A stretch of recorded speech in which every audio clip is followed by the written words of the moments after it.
The installment trap, the zero-interest lie, and the small numbers that are dividing your life. This time, I'm reaching you from a very different place, from inside a bright, cold-lit store in the middle of a shopping mall. My owner is standing before it. He's holding a box. Inside is a new television, a big, shiny $4,000 television.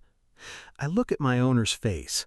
His eyes are gleaming. He's grinning with joy.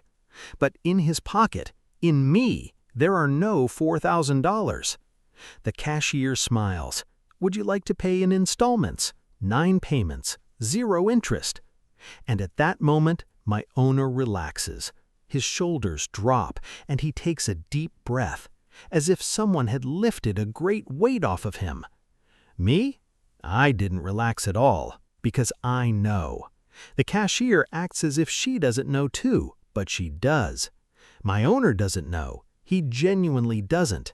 And that ignorance will shape the next 9 months, perhaps much longer. Let's together uncover the truth hiding behind that cashier's innocent smile. Part 1. The anatomy of the zero-interest lie. First, let's ask this question. Would a bank or a store actually give you money for free? Think about it. Banks are institutions that exist to make a profit. Retail chains operate to make a profit. Neither has a charitable mission. So when they offer you zero interest, where does that gap go?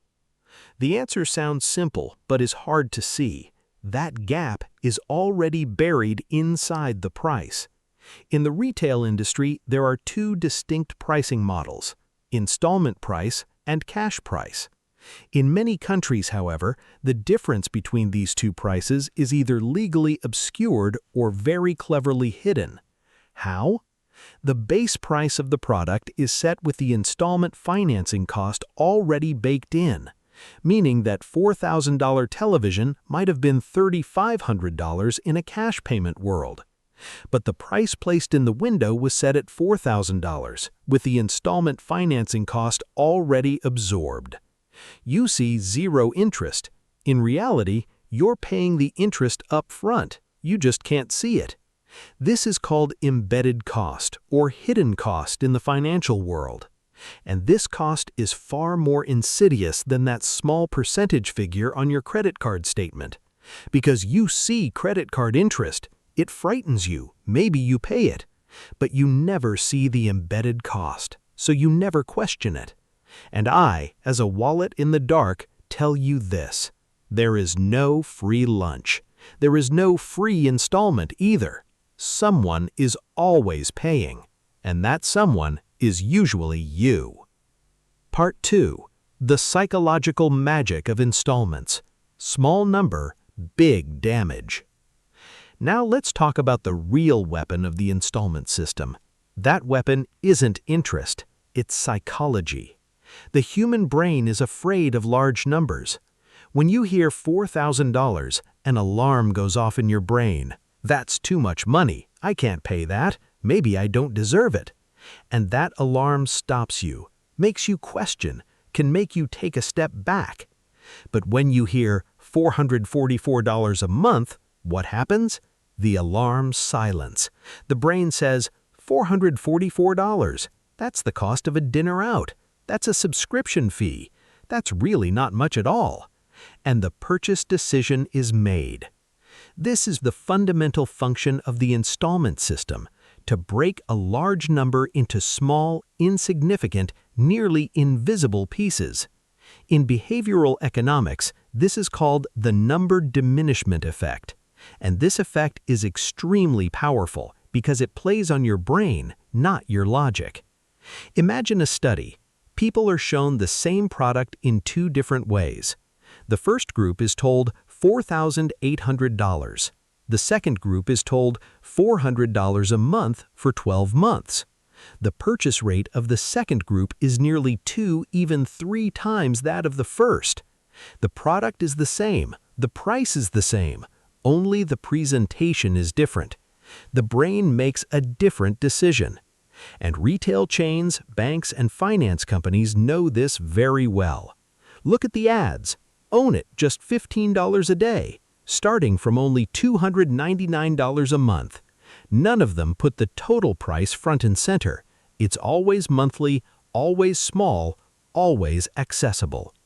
As a wallet, do you know what I feel every month when I give out those $444? Something is being taken from inside me, but my owner doesn't notice because it's only $444. But these $444 come out every single month for 9 months. And before this television is paid off, my owner had already made installment payments on a couch, on a phone, on a home appliance. Each one just a few $100s. Looked at all together, thousands of dollars every month. Part 3. The installment burden, the invisible weight. Let me now paint you a very familiar picture. Over the past year, my owner bought the following on installment: a television, 9 payments, a phone, 12 payments, a refrigerator, 18 payments, a sofa set, 12 payments, a laptop, 6 payments. Each one seemed reasonable. Each one was a necessity. Each one was 0 interest. But right now, do you know how many installment payments are running simultaneously? He has more than 7 active installment commitments. Every month, a large portion of his salary is flowing into installment payments before his paycheck even lands. What's left covers rent, bills, food, transportation. This is called installment burden, and this burden has grown dramatically heavier in recent years. According to banking regulation data, personal credit card debt has reached record levels, a large portion of which stems from installment purchases. So, what is the most dangerous aspect of the installment burden? It kills flexibility. My owner has installment commitments worth thousands of dollars every month. These commitments aren't flexible. They can't be deferred, reduced, or negotiated. If his job situation changes, if his salary drops, if an unexpected expense arises, those installments keep coming just the same. And the month they don't come, late fees, penalties, credit score damage. The installment system traps people in today's comfort. The logic of "I can afford it right now" governs everything.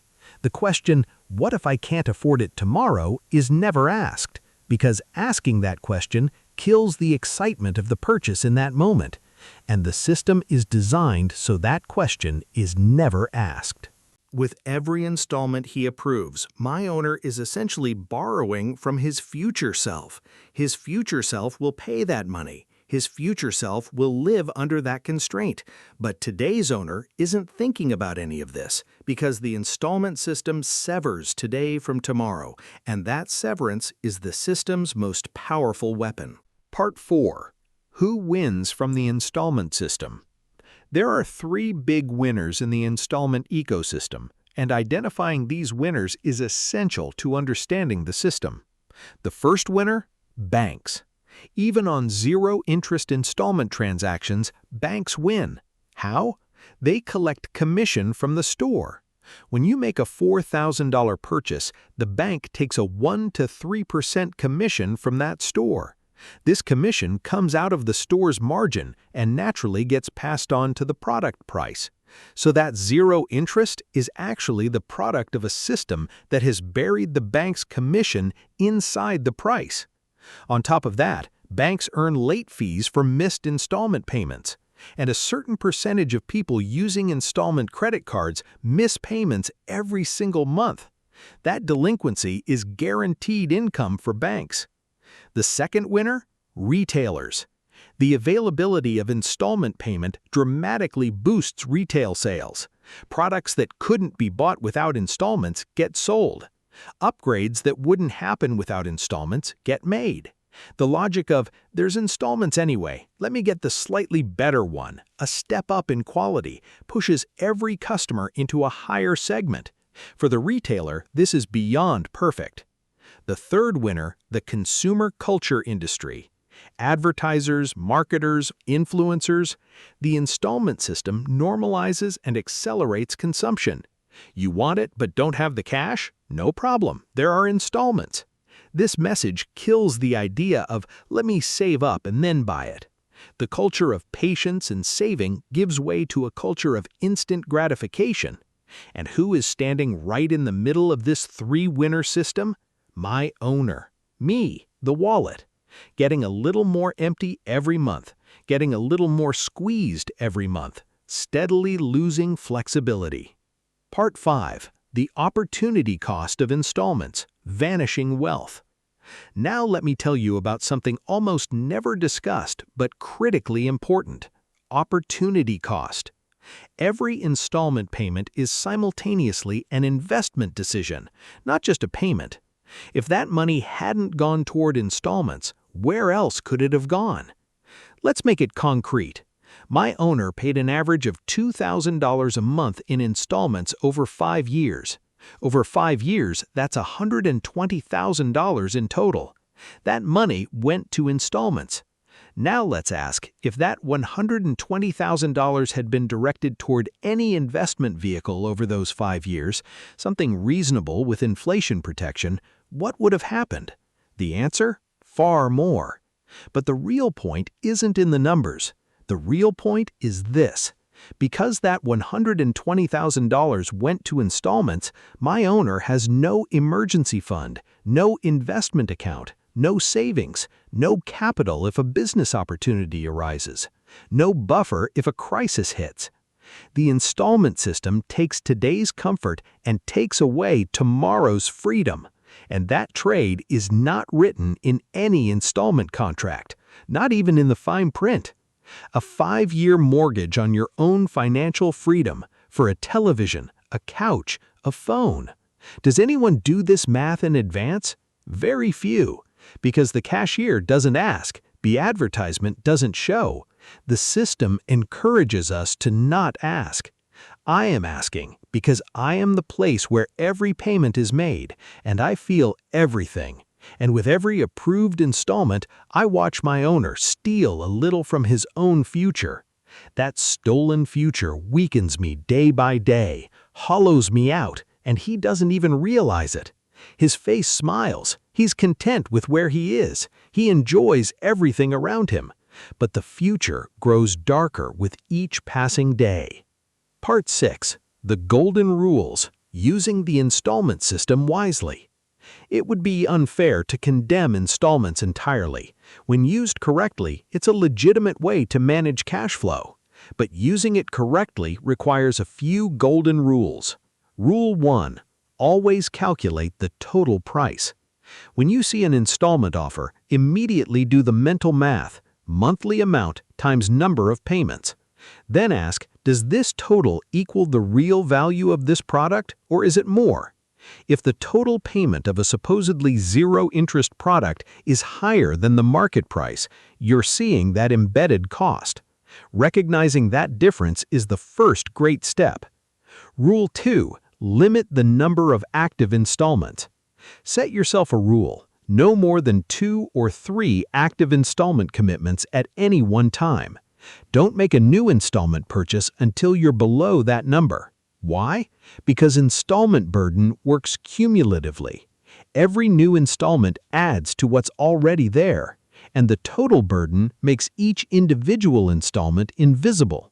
When you set a limit, you have to close an existing one before taking on a new one. That obligation forces you to make conscious decisions. Rule 3. See the difference between "I can afford it" and "I should buy it." The installment system blurs these two questions. Can I afford $400 a month? Replaces, do I actually need this product? These are very different questions. The first is about financial capacity. The second is about need. And when you stop asking the need question, you can keep shopping until your entire financial capacity is filled with installments, which is exactly what the system wants from you. Before every installment decision, ask yourself, what would genuinely be missing from my life without this product? If the answer is nothing or not much, step away from that installment. Rule 4. Use installments for cash flow management, not as a substitute for saving. There is a legitimate use for installments, spreading a large but necessary expense over time without disrupting your cash flow. For example, if a refrigerator has genuinely broken down and you can't pay for it all at once that month, installments are a very sensible tool. But using installments to avoid having to save, the logic of, "I'll buy it now without saving up first," keeps you in a permanent state of financial fragility. The rule is, use installments for necessary and avoidable expenses. For optional, deferrable expenses, save first, then buy. Rule 5. Do an annual installment audit. At least once a year, write down all your active installment commitments on paper. For each one, write the monthly amount, the remaining term, and the total remaining balance. Add them all up. Most people are shocked when they see this number, because installments look small and harmless one by one. Together, the picture is very different. This audit shows you concretely what needs to be closed and how much room you actually have for new installments. You cannot manage what you cannot see. Dear friends, the installment system isn't going away. Banks will keep offering it, stores will keep smiling and asking, "How many payments would you like?" That won't change. But what can change is this. You can pause before answering that question. You can take a breath. You can see the real cost hiding behind that small monthly number, the real burden, the real opportunity lost. I want my owner to stop emptying me with thousands of dollars in monthly installment payments and instead to save, to plan, to buy what he truly needs only when he is truly ready. I know it looks slow, but that slow path, a few years down the road, keeps me genuinely full. The other path brings us back to the same place, the same emptiness every single month. Because here's what I've learned. Installments buy today and mortgage tomorrow. And no television, no phone, no couch is worth that mortgage on your own future. I'm just a wallet, but when I'm full, I see in my owner's eyes that glow of confidence and calm. And that glow doesn't come in any installment product's box. If this confession, this reckoning, this wallet's lament made you think and gave you something of value, don't forget to subscribe to the channel and like the video. See you in the next one. Take care.